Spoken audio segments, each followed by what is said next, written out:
Hello day, tara samahan niyo ako magmamani. So mag-harvest kami ng mani ngayon mga inday kay Tatay Nestor. So malawak talagang lupain nito mga inday. Maglalakad pa tayo ng pinakamalayo bago tayo mapunta dun sa pagmamanian namin. So pagpasensyahan niyo na mga inday, no? Tingnan niyo naman ang outfit namin mag-asawa. Akala mo mga inday pupunta kami ng dagat para manginhas. Char, nakakamiss talaga yung probinsya namin mga inday. Pag ganitong hapon magdadala talaga kami ng balde para manginhas.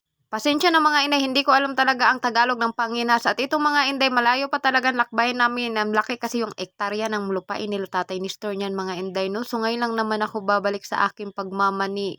'Di ba? Dati naman nakita nyo na to ang aking vlog dati na nagmamani ako 2023. Yun lang talaga. Tapos ngayon lang nasundan mga inday. So nagpa-cute-cute muna ako dyan mga inday, no?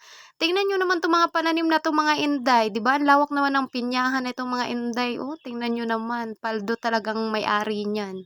Ang sarap talaga mga inday pag may mga ganito kakalaking kalawak na lupain mga inday natag. Pag ako talagang may lupang ganito ay taniman ko talaga mga inday. Pero hindi rin basta-basta na mag ano mga inday no na may mga farm talagang may iba talaga na malulugi ka lalo na ganito na may bagyo ay talaga. Dumaan muna kami dito sa liblib mga inday. Syempre nagtabi-tabi po rin ako dito mga inday kasi may nakatira talaga dito no. Naligaw pa talaga kami kasi inilipat kasi dito ang daan na dati kasi doon nagsushortcut kami. Ngayon hindi na mga inday kasi natumba yung kahoy doon mga inday. Kaya dito na kami dadaan tsaka dinadaanan kasi ito ng kalabaw mga inday. At yan mga inday, paakyat na kami dyan. So darating na talaga kami dyan sa lupa nila Tatay Nestor, no? So manihan din yan siya mga inday kaso natapos na hindi ako nakasama nung nakaraan mga inday na nagmamani sila kasi meron nga ako. At yan mga inday, mga dami talaga mga niyog dyan.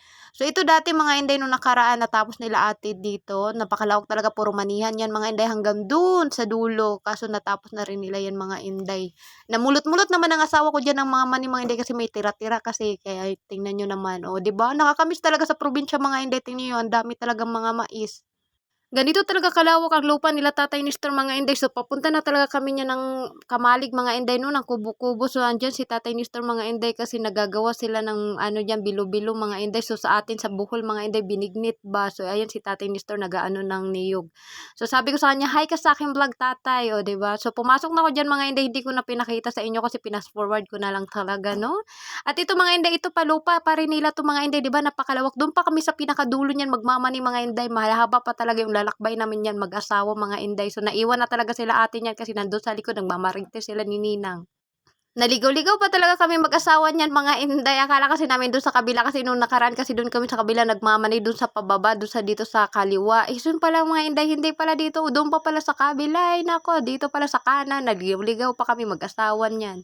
So, tingnan nyo naman itong mga ano mga inday. O, luya yan mga inday. Tanim rin nila Tatay Nestor yan. Napakahaba ng luya. Pero nung nakaraan, nag-harvest na rin daw sila ng mga mais, tas nag-harvest na rin sila ng mga kamuti. Puro kamuti naman nung nakaraan. Tapos may mga mais din sila mga ano inday. Pero pinakamaramihan nilang tanim talaga is kamote, tapos maraming mani, tapos mais, yun na harvest na. Dito talaga kami naligaw mag-asawa mga inday. So hanggang dito na naman kami sa kaliwa. So nakita rin namin sila Kuya Bilog, no? So yan talaga lahat ang haharbisin naman ni mga inday. So patay na talaga yung puno niya mga inday, no? Tsaka nalata na rin yung iba niya. Tsaka talagang pipiliin mo talaga yung mga ano mga inday kasi ang dami talagang reject. Yung asawa ko naman yung nag-iibot mga inday, siya yung nagtatanggal diyan mga inday. Ako naman tong tigpili-pili na mga inday, no? Tapos nagbinto-bintuan rin kami mag-asawa niya mga inday. Marami kami diyan mga inday na nag-harvest ng mani, no? Habang naghihimay tayo ng mani diyan mga inday, syempre magkain-kain din tayo mga inday. Walang tusawa talagang kain mo dito ng mani mga inday. Pag nag-harvest ka, libre ang kain dito mga inday. Sayang talaga itong mga mani mga inday kasi ang dami talagang reject mga inday. Grabe talaga lugi nila Tatay Nestor nito. Grabe talaga kasi diba sunod-sunod ang ulan kaya pangit rin pala pag ganun. Ay nako, nalulunod ata itong mga mani na to kaya ang daming reject. Pero nung nakaraan mga inday, nung nag-harvest sila ate mga inday, ang gaganda ng mani. Ito lang talaga siya, ang dami niyang talagang reject. So dito naman mga inday, so nagtulungan na kami mag-asawa no kasi nakarami na naman kami ng tapok-tapok na yan mga inday. So naghimay-himay muna kami mag-asawa, nagpintuhan-pintuhan kami dyan mga inday. So nakita nyo naman mga inday no, napakainit talaga dyan. Pero pag bandang hapon na yung mga inday, mga alas 12 mga inday, talagang bumagsak talaga ang ulan yan. Pero no choice, kailangan natin magpatuloy dyan no. Habang naman naghihimay kaming dalawa, siyempre mga inday, kain tayo. Walang tusawa talaga tong kain ko ng mani dito mga inday kasi favorite talaga ng inday ninyo tong mani mga inday. Pagkatapos niyan mga inday, to syempre hindi na ako nag-ano mga inday no kasi maghapon talaga kami nagmamani mag-asawa niya. So inom-inom rin tayo ng tubig mga inday kasi umiinit, umuulan. Ay nako, kaya pag gano'n mga inday, naligo talaga ako ngayon para hindi talaga ako lalagnatin.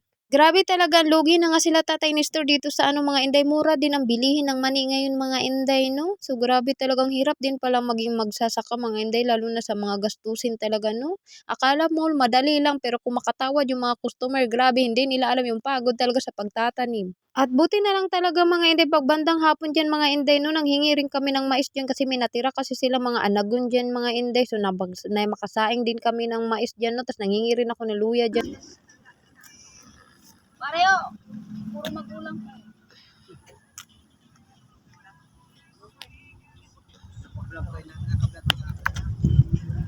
Te, hi te!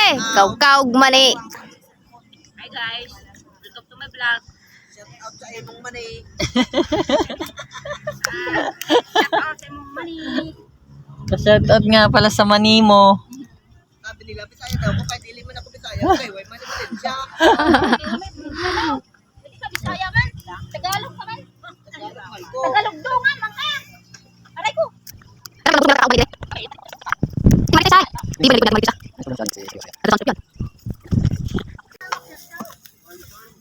Taga-Bali Farm Market dyan.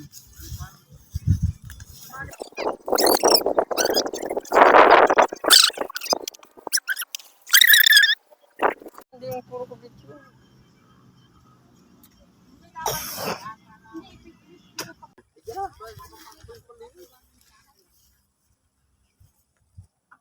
So hanggang dito na lang ang aking video mga inday. Thank you for watching. Bye-bye!